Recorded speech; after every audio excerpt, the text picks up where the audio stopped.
দেখুন, হকার উচ্ছেদ এই অভিযানের যে ঘটনার আমরা পরপর ক্রমবিন্যাস দেখলাম, তা থেকে আমাদের মনে হচ্ছে, বিজেপির মনে হচ্ছে যে কুচবিহারের ঘটনা থেকে চোখ ঘোরানোর জন্য, ক্যামেরাটা টার্ন করে দেওয়ার জন্য এটা একটা স্টান্টবাজি হয়েছে।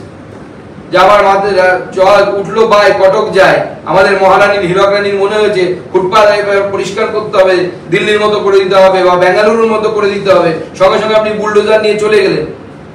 আমি তো বুঝতে পারছি না উনি স্বপ্নে যোগীজিকে দেখেছিলেন কিনা যে আমিও বুলডোজার মা হবো। উনি বুলডোজার বাবা হলে আমারও বুলডোজার মা হওয়ার অধিকার আছে। সে তো খিদিরপুর, মোমিনপুর বহু জায়গা আছে যেখানে বুলডোজার গেলে পরে বুলডোজার এমনি উল্টো দিকে চলে আসবে, সেটা নিয়ে চিন্তা করার দরকার নেই। ওখানে তো জ্বলবেই না, ওখানে বুলডোজার নট অ্যালাউ, ওখানে সংবিধানও চলবে না, চিন্তা নেই। পশ্চিমবঙ্গ এই মুহূর্তে, আমরা আগেও বলেছি এখনো বলছি, সন্ত্রাসবাদীদের আতুর ঘর হয়ে উঠেছে। ভারতবর্ষের বিভিন্ন জায়গায় নাশকতার মূল সূত্র পশ্চিমবঙ্গে খুঁজে পাওয়া যাচ্ছে। এই ধরনের ঘটনা পশ্চিমবঙ্গে দিন দিন বাড়ছে এবং এর পেছনে মমতা বন্দ্যোপাধ্যায় এবং তার দলের আশকারা আছে।